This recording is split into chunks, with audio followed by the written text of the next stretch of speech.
by and large, vast numbers of people are now recognizing that our contemporary science, however brilliant, is heartless and leads to nothing that's actually satisfying to the human soul. And it is Egypt, along with the other civilizations as well, the other ancient civilizations, but it's Egypt that we have access to. It's Egypt that, in going through their temples and tombs and studying their pyramids, we get a living sense of how human beings, civilized human beings, once behaved.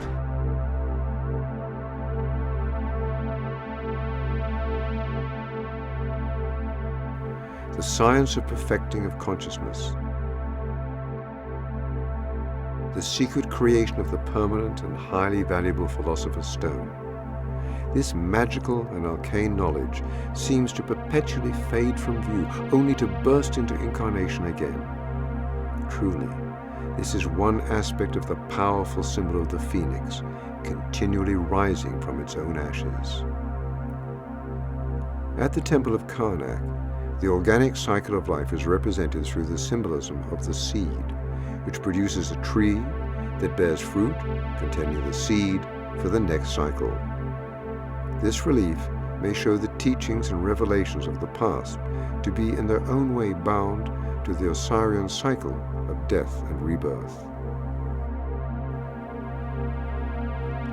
The presence of the great teacher Thoth, the god of numbers and language, of thinking itself, links these teachings to a cycle seen in organic life. Thoth's deep wisdom found bloom in the pharaoh, who is then able to write his own name in history. Karnak is itself a beautiful symbol for this cyclical rebirth, this perpetual unfolding of the sacred traditions and the secrets of magic. As the torch was passed to each new generation, the temple grew and evolved along with them. In each generation, the teaching would again flourish. The knowledge itself seems alive and subject to seasons of fertility, as well as long periods of hibernation.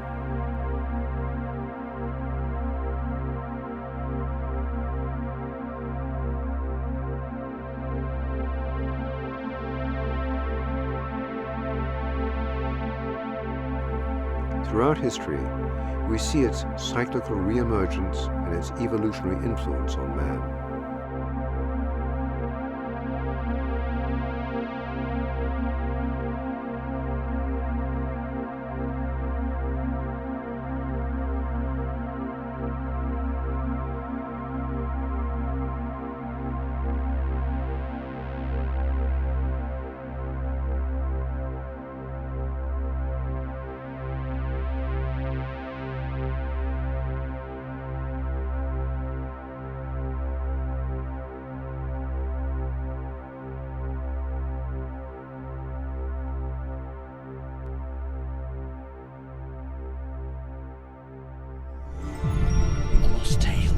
Hidden in the stones, blueprints of a lost art from a lost world.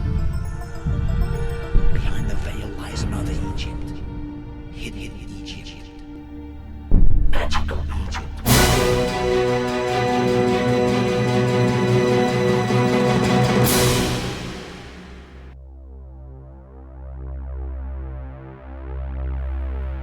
The ancient secrets of personal becoming, the mastery of circumstance, of the creation of a perfect vessel for immortal consciousness. The ancient secrets are often said to be lost to history. But if one knows where to look, the ancient secrets still burn brightly. The secret and ancient technology, known throughout history as magic, seems to direct us to the transformation of lower or base materials into higher, charcoal into a diamond, lead into gold. But since the beginnings of transmission of these secrets, their most precious application was to the materia prima of consciousness itself, our attention, our awareness, our intellect, our inspiration, our intuition, our individuality. It is the materia prima that most take for granted. It is widely wasted, largely overlooked, and hardly regarded.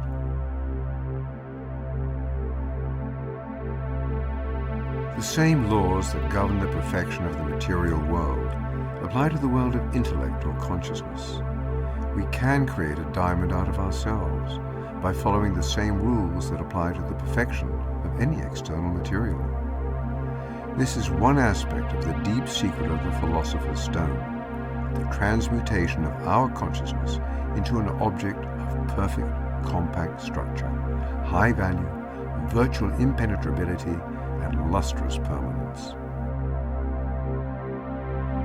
The body is the temple in which the work takes place, and what does the work, or what has to do the work, is the Khan. In other words, that's our personalities. We have to decide, that's our decision to make, whether or not we want to just mooch our way through life doing whatever it is that we do, or involve ourselves in this transformational process that has a quite distinct goal in mind. And the goal, of course, is a very lofty one, but each of the steps has to be, each step has to be accomplished before the next step takes place. And for those who are engaged upon this path, that becomes the all-absorbing focus of a lifetime lived. And it really depends. That's our decision. We're not obliged to do this. In a sense we are, because if the Egyptians knew what they were talking about, and the Kab, the deceased, is judged in the judgment hall of Osiris, if we don't do it, we suffer the consequences. And if we do it, we reap the reward commensurate with our work and where we got. And this is formal in Christianity as well. Practically everything in doctrinal Christianity can be related to Egypt. When Christ gives the parable of the sower and the parable of the talents, he's talking about talents there being a weight of silver, not a talent with music or baseball, and that sort of thing. But they're related in a way, and that if you're given 10 talents, or if you're born with you have 5 talents bestowed upon you, you're expected to make 10 of it. And if you have 2, you're expected to make 4 of it. And if you have 1, you're supposed to make 2 of it. It's not necessarily mathematically correct, but the parable gives the idea. And in the parable, the Lord leaves, God leaves, or the landowner, however it's expressed, the rich landowner leaves, having bestowed these talents upon his servants, and he comes back sometime later, and the one with 5 has made 10, and the one with 2 has made 4, and the landowner compliments them on their work, but the one who has just been given 1 said he recognizes that the landowner is a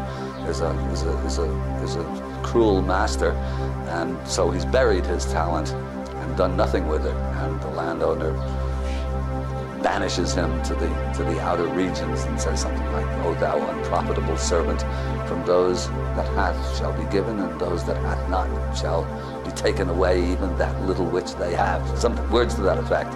So this is basically the Egyptian doctrine re-expressed in Christ's parables.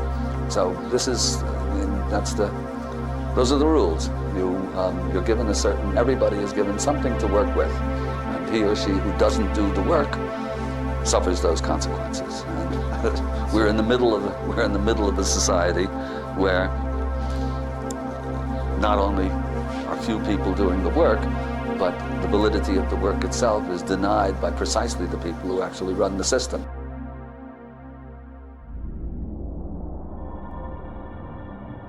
What is intelligence? Thoth, who may be in every way the father of thought, is portrayed as a god or netta to demonstrate the bundle of functions and associations we commonly think of as intelligence or consciousness. He is the purveyor of patterns, of organization, of hierarchies. He not only represents thought, but his teachings are the systems of optimizing thought. He is the embodiment of all the aspirations of the mental faculties.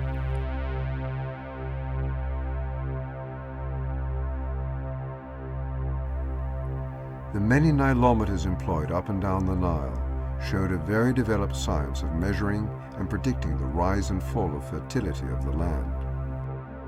Each temple had a Nilometer, and in flood season it was connected with the Nile. I'm not sure exactly how, but whatever the flood level was, it would come into the Nilometer, and the stairs are carefully calibrated, X number of digits, and whatever level it came up to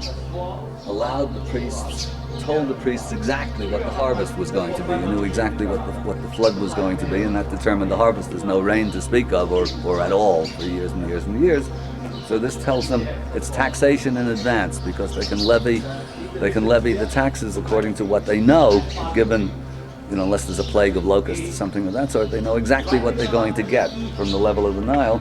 And because the level of the Nile is different at various sites, depending on the width of the floodplain and a number of other factors, they need a Nilometer at each precinct or each nome to be able to tell them how much water for that particular area. So this is a pretty matter-of-fact looking one. When we get to Komombo, there's a very spectacular, beautiful, round, deep Nilometer. The Egyptians understood the laws of cyclical fertility so well that they could predict the crop rates by careful measure of the level of the Nile at key points in the yearly cycle. Is it possible that the Egyptians also observed a science of predicting the rise and fall of intelligence throughout the day, the longer cycle of the months and years, and the grand celestial cycle of the yugas? They may, in fact, have left a record, forever reminding us that our intelligence and our consciousness rise and fall like the tides, like the eternal cycles of wakefulness and sleep. Once we begin to look, we become aware of our daily fluctuations of consciousness or awareness, of low blood sugar slumps, of peak times, our on times, times of maximum creative yield. We begin to become aware of the high and low tides of our capability, our strengths and weaknesses, in flux throughout the day as we pass through the decades. Our thoughts, our minds, ourselves, our awareness, our personalities are different at different parts of the day. This can in part be related to the ebb and flow of electrolytes, endorphins, adrenaline, serotonin, and other neurotransmitters, but what determines the cycle that causes their rise and fall? The ancients indicate that consciousness is influenced by external forces, and in fact may even originate outside of us. The ancient model holds that the consciousness we experience exhibits a resonance with certain astral bodies. Some texts go as far as to identify a specific star as the source or the wellspring of the universal consciousness we all participate in.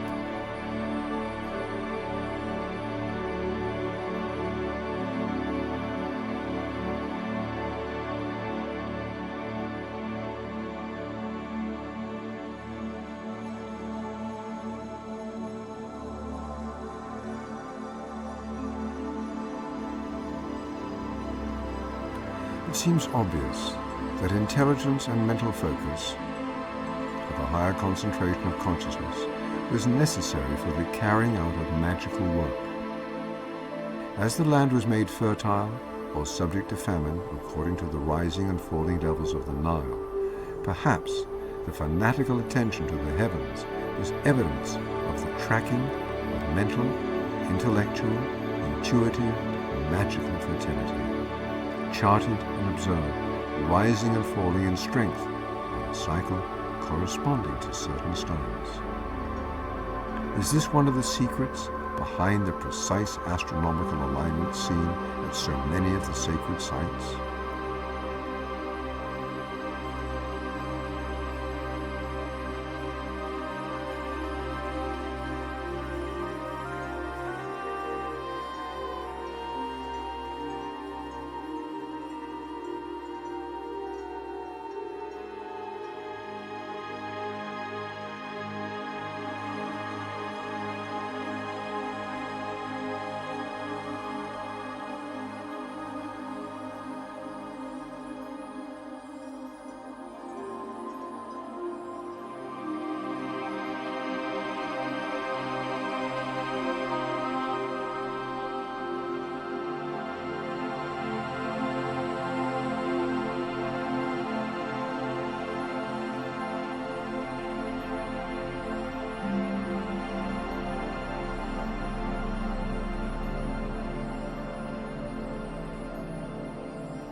When we recognize the fluctuating nature of consciousness, it is then possible to undertake the study of how we can perfect it, optimize it, amplify it, maximize it, use it to construct the stone.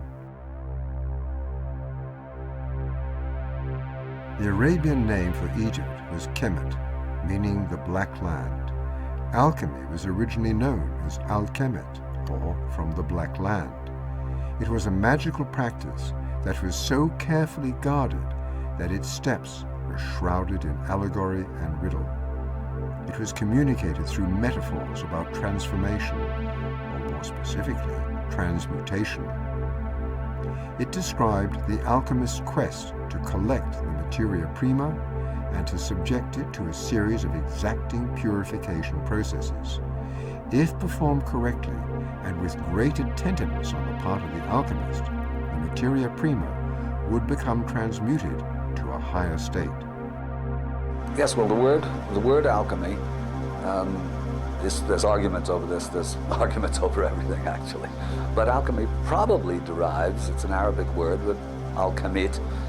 The Egyptians called their own country Kemet, the Black Land. And so alchemy becomes the art of the Black Land. And it is, I think, a direct or an indirect transmission of an Egyptian doctrine. The mystery schools had more or less died out, you could say. Anyway, there certainly wasn't a whole society devoted to developing a caste of initiated priests, but alchemy was a way of doing it on your own, and it was, even if frowned upon by the church, by the formal institutionalized church, it was permitted because they all thought they'd get gold out of it. But the gold, of course, that the alchemists produced may or may not have been real gold, since we now know that it is in fact possible to transmute elements from one to another. We do that with our atom bombs, but that's hardly gold. And so this practice was permitted by the church, and Schwaller himself, of course, was an alchemist. And he talks about those who are simply interested in the physical process and hope to produce gold, and those who understand that the actual production of gold, if it is indeed possible, I think it is, actually. I think there are enough accounts of the alchemists that are not folderol and that are eyewitness, you might say. And yes, you can't test the witnesses anymore, but I think it's in principle possible that they actually succeeded in what they were doing. But the production of the gold was like passing a test. I mean, that told you that you'd acquired the Philosopher's Stone and you had reached a certain level of internal development. The successful result of the alchemical process was the creation of the Philosopher's Stone. Like a true symbol, the steps can be applied to many things. It is the process, the machine, what you put into it metaphorically, will undergo the archetypal steps if carefully attended by the alchemist and culminate in a higher state, the alchemical gold, charcoal into diamond. When we use charcoal as the focus of an alchemical operation, we begin by recognizing that its essential ingredient, carbon, is the materia prima that will emerge perfected as the diamond. When the charcoal undergoes the cleansing fire and a stress of geological proportions, it is hardened into a perfect, impenetrable diamond. It becomes itself the geometric map of perfect universal order.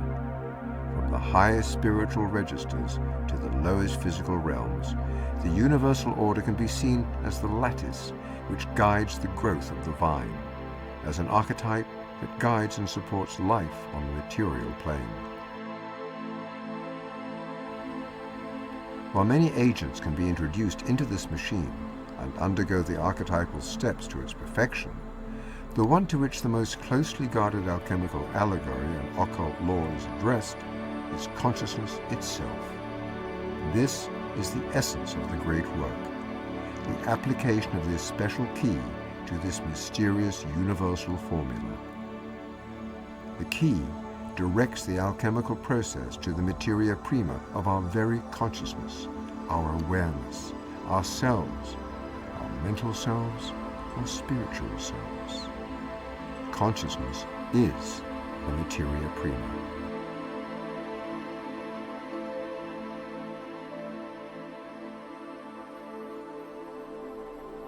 While the value of creating alchemical glass or alchemical gold may seem more obvious, one might ask, what is the benefit of applying the alchemical steps to consciousness?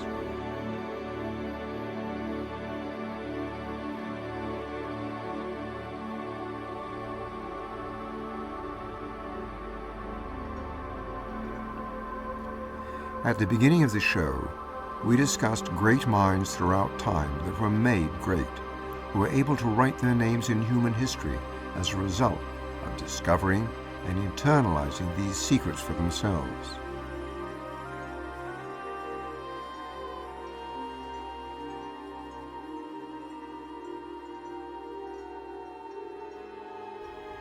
But beyond the myriad benefits that a higher consciousness and a greater intelligence might have in the physical life, the pyramid texts offer a clue as to their greatest value. The alchemical steps bear a remarkable similarity to the stages of transformation depicted in the funerary text of what is in the Duat. It depicts the highest use of alchemy, the creation of the perfect vessel that will carry one across the Nile through the hours of the Duat, across the great threshold of transformation to the afterlife. Scenes of the book of the Amduat, the book of what is in the Duat, the netherworld or the beyond, or the state of consciousness that succeeds or that follows death.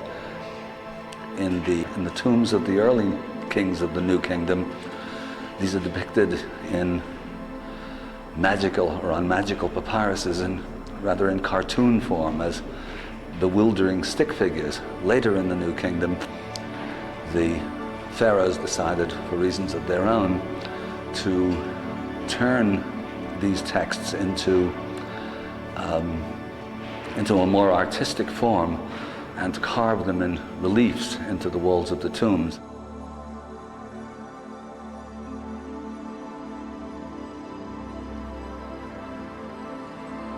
The tomb of Seti I, now closed to the public because of severe geological subsidence, has been closed for some 17 years and probably will continue to be closed to the public.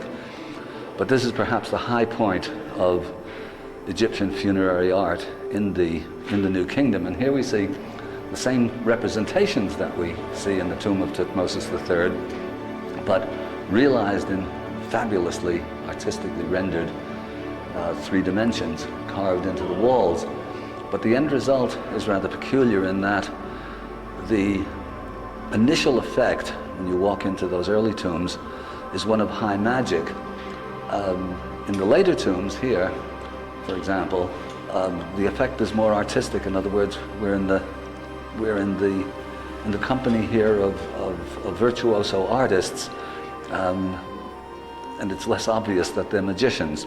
But they are exactly the same text, and the representations are variants of the same teaching.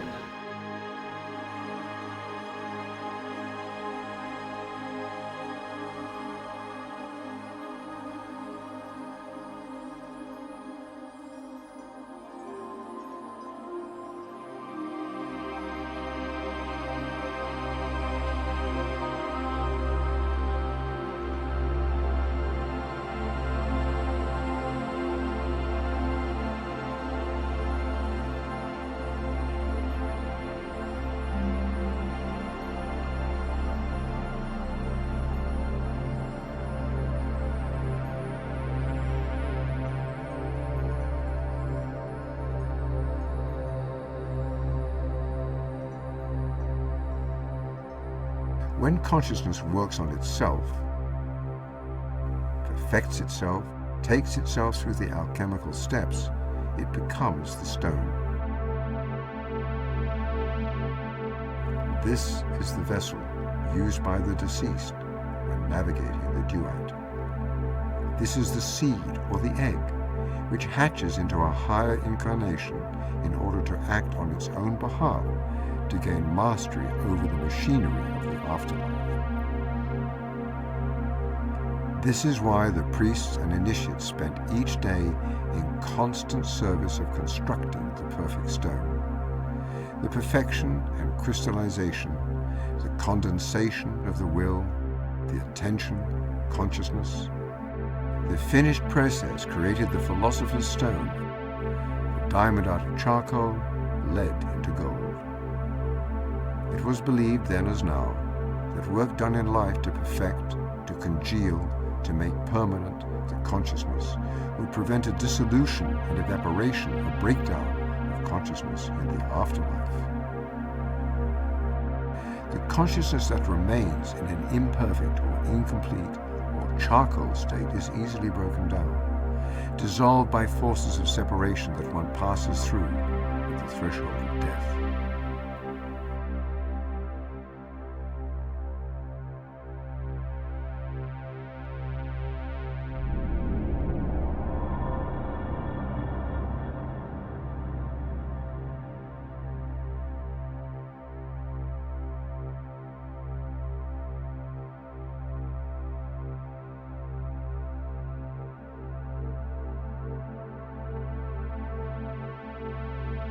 And as the years rolled by and I had the opportunity to be an initiator and an officer in these initiation ceremonies, some of them overtly magical in nature, things started to put themselves together about what the initiatory structure really was, and then things sort of echoed back to me from the Book of the Dead. All these crazy little things that they did in the Book of the Dead, or had the deceased do. All of a sudden, I saw elements of that in all of the little initiatory steps. So I took another look at the Book of the Dead and more or less figured, yes, this is the pattern for initiation.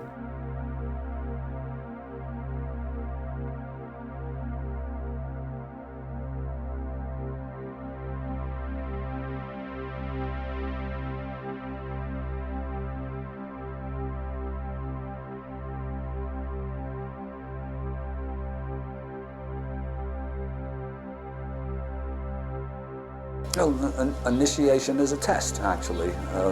Again, on the exoteric level, going to university is a kind of initiation.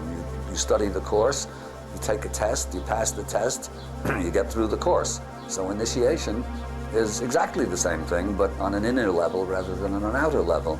And in societies that were structured and initiatic, these tests were formal. You did such and such a thing, and you got to a certain stage. Actually, we see that in the medieval system of apprentices, journeymen, masters. Same sort of thing. You have to pass this particular test in order. You're an apprentice for X number of years, working for nothing and being taught, and then you're given a particular test. You pass it. You're a journeyman mason or a journeyman weaver or whatever it is, and then you get to a certain point, and then still another test, and a few become masters, and that's like life. If you're playing the violin, it's one thing to play in the high school orchestra, another to play in the symphony orchestra, and then a few become soloists. Same process. A few become baseball players in the major leagues. It's the same process, it's just inner work as opposed to outer work. The Freemasons celebrate the parallel of the creation of the tower in the physical world and its creation in the inner, mental, or spiritual world. The metaphor of building and architecture embodied in Freemasonry shows the parallel path one takes to build both the tower outside of us and the tower within.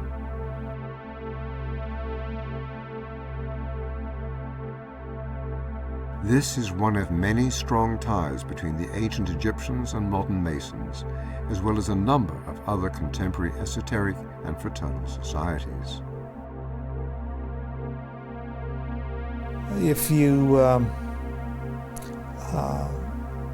go on a tour of great Masonic buildings of Europe and the United States, you'll see that the architecture, the decorations and such in the door are decidedly Egyptian. If you go to the House of the Temple in Washington, D.C., there's two big sphinxes out front and winged solar discs and such all over. So from a superficial point of view, Masons dig all things Egyptian. If you look at old trestle boards, old Masonic posters and such, you'll see the pyramids and obelisks and sphinxes and such, even though their myth is of King Solomon's temple and biblical things and that Phoenician style stuff. Nevertheless, it all translates Egyptian. The ceremony itself, by its ceremonies of initiation, by its format, follows the pattern of where you're stopped, you pass, you have to overcome the thing. Moving to the Golden Dawn now as a magical society that was proud to call itself a magical society, founded in 1888 in London. It just flat out was in your face Egyptian. The officers wore nemesis and the lotus wands and such. And there's Egyptian god forms that was part of the regular mystical practice. Recognizing the fact that how many thousands of years have these god forms been impressed upon the consciousness of humans.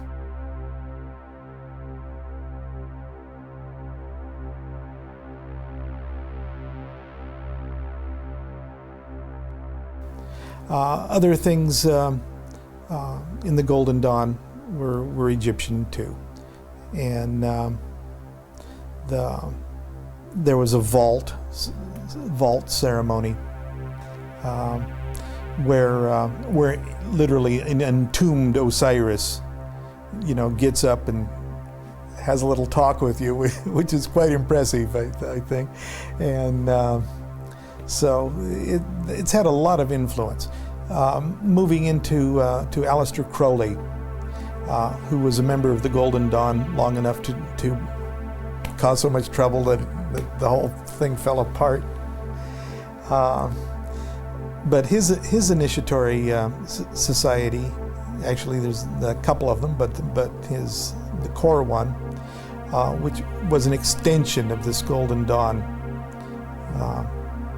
schema, and the Golden Dawn degrees were representative of higher forms of consciousness, progressively higher forms of consciousness, but they didn't actually require you to achieve those levels of consciousness to attain those degrees. But this is the pattern of what you're going to do, someday, So, but Crowley's thing was, nah.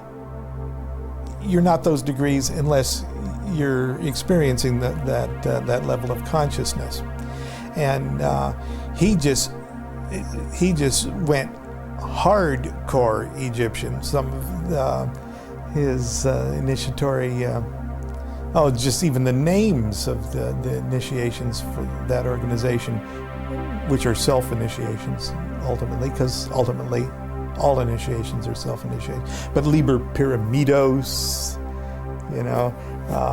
it's got another ritual that literally puts you in a boat, like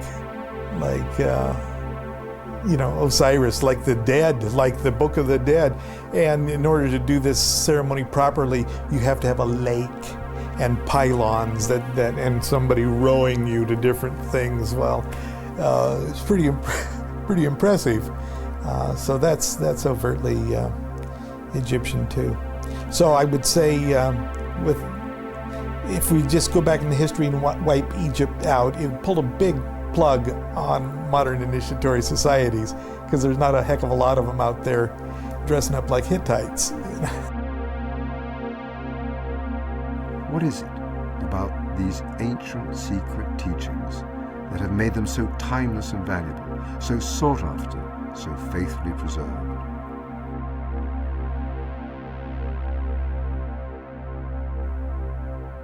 As the art of masonry and building provided a shelter from the shifting conditions of the seasons, these ancient lessons might be thought of as blueprints or templates that allow one to rise above the shifting conditions of the world outside.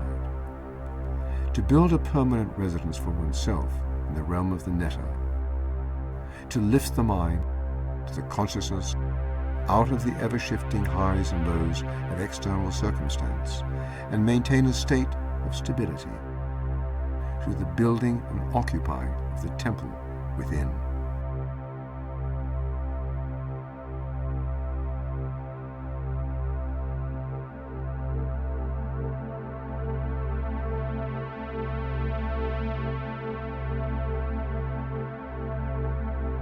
These ancient teachings were blueprints for the creation of the inner tower.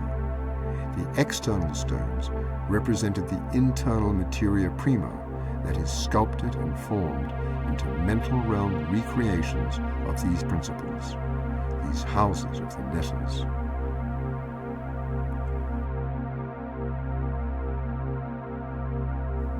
The temple is a masterpiece of mnemonic technology. The temple acted as a template. Its design mimicked the optimal 3D structure of the teachings it transmitted. Its symbolic and architectural components demonstrated the interconnectedness of its teachings, and at the same time showed an ideal form for its internalization as a mental model of its revelations. Its form may have suggested the optimal structure of its recreation in the brain. Seen in this light, the temples become an outward reflection, an icon, a symbol of the structure of an inner temple.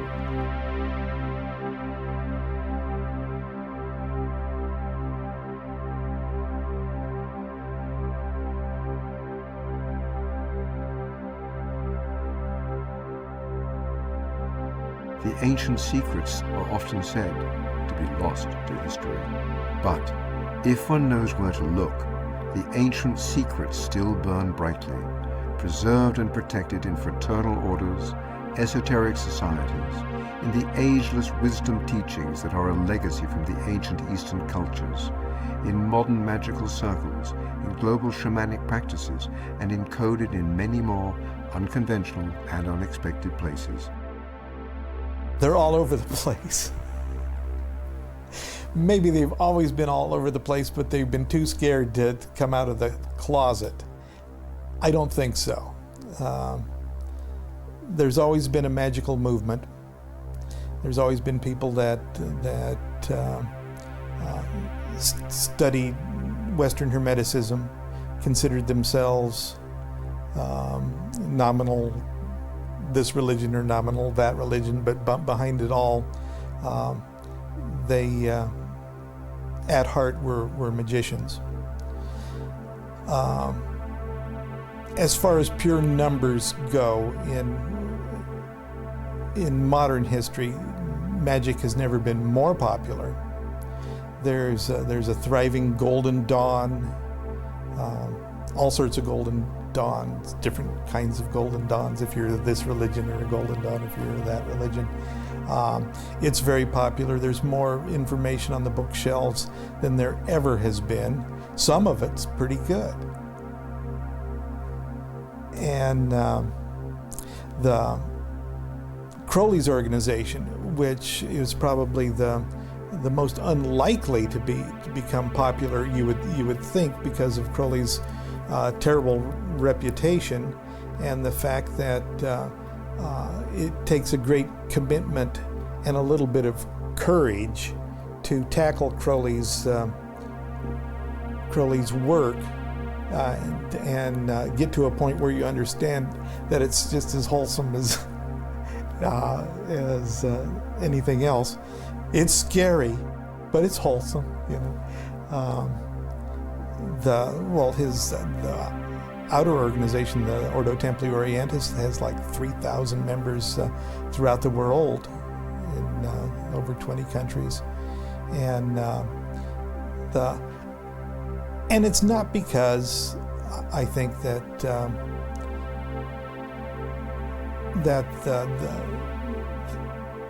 the magic has changed or modernized itself or made itself more understandable or accessible, but because I truly think people have changed.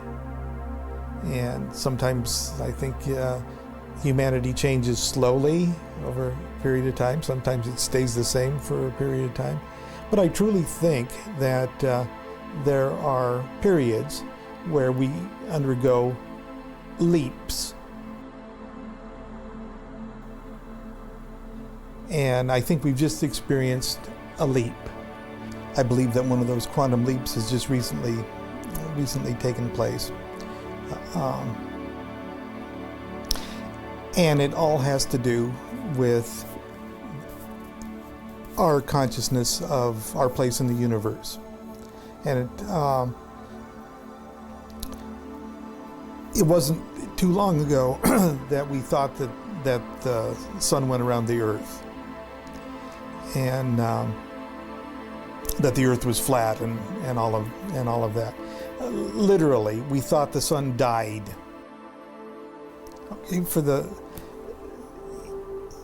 we thought the sun actually died every night, and even if we gave it a thought, you know, it's going to come up tomorrow because it did yesterday, you know. Dad said it always came up before, you know. So, but there was always this uneasiness about it, and for many years,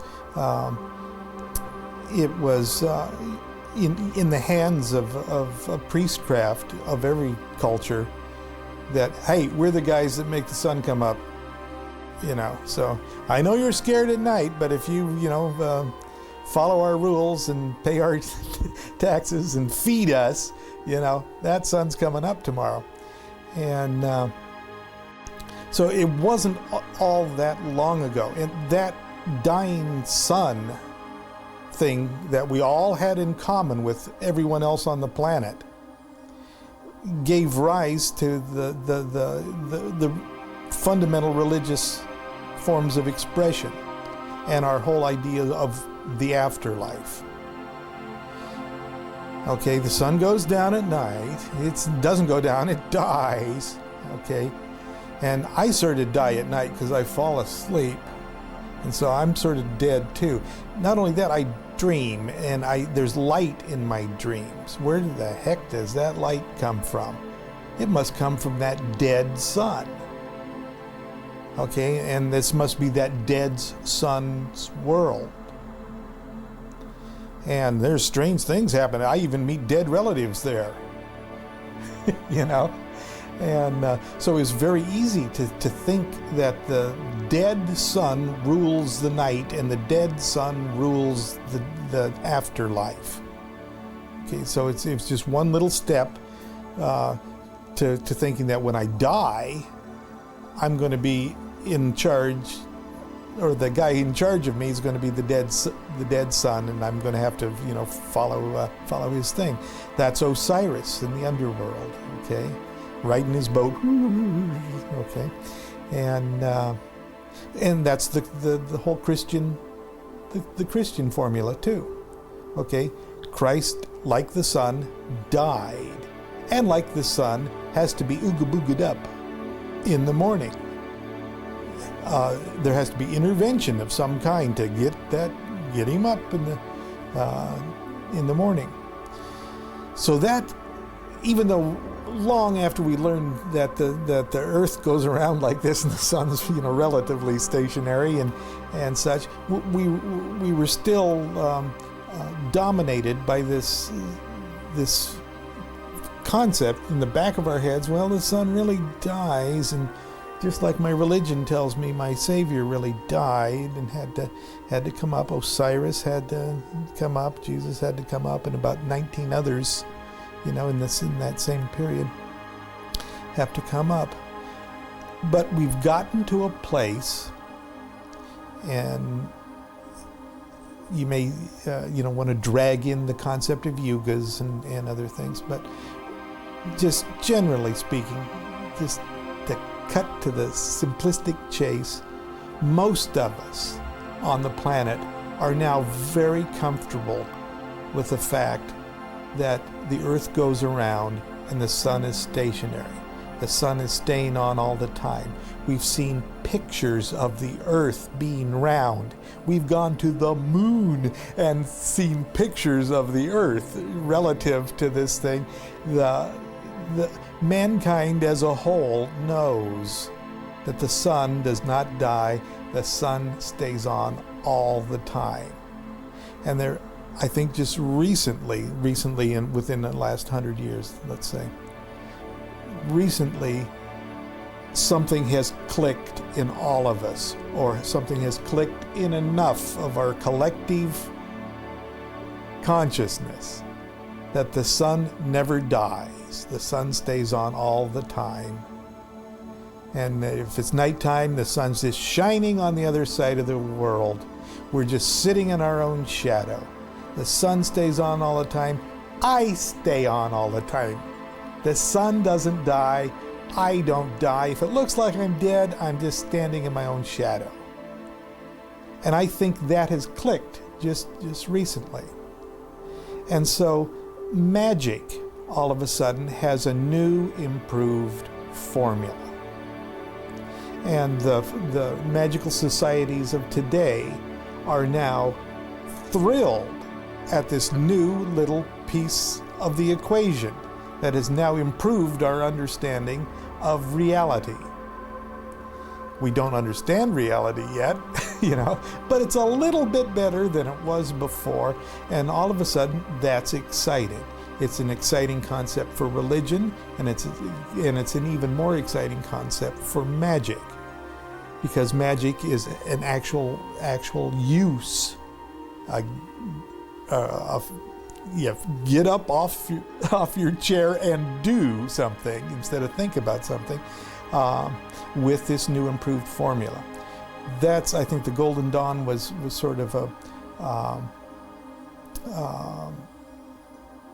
preview of that. Crowley was sort of a flat-out announcement of it. And the Masons, bless their hearts, from probably medieval times, we're trying to say, it's coming up, you guys. It's coming up. There's something bigger than this knock you down, pick you up, knock you down, pick you up, die, come up, light, dark, light, dark. And just, you stay on all the time. It's a fundamental new realization of the continuity of existence.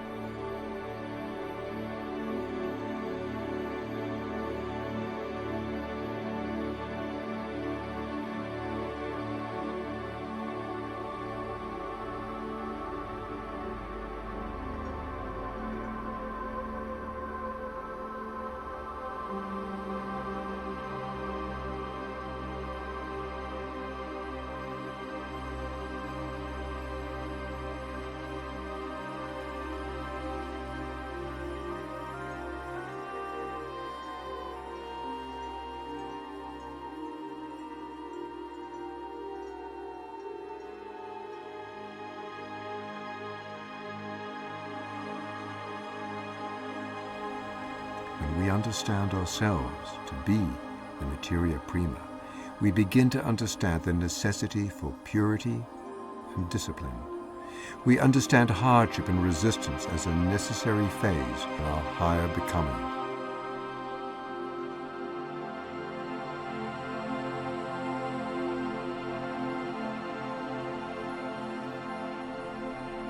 most importantly, we understand the constant attention required to nurture the fleeting new birth and to ultimately make it solidify into perfection, into permanence.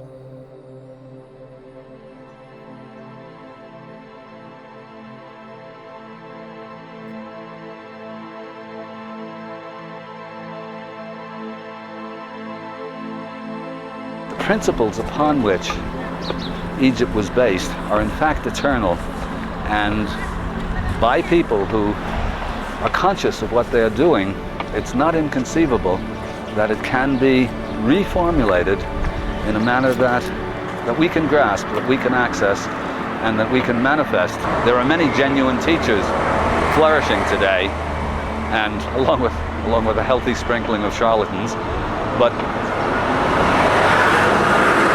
the ancient knowledge is in the process of reconstruction, of coagulate, and it's not too much to hope for that in the not too distant future, the force that drove the Hermetic societies, or that drove them forward, that kept them alive over 2,000 years of effective darkness, will now see the light once again in a civilization-wide renaissance. And with a bit of luck, the year 2050 will look very different from the year 2000 in an entirely beneficial and constructive way.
With chance,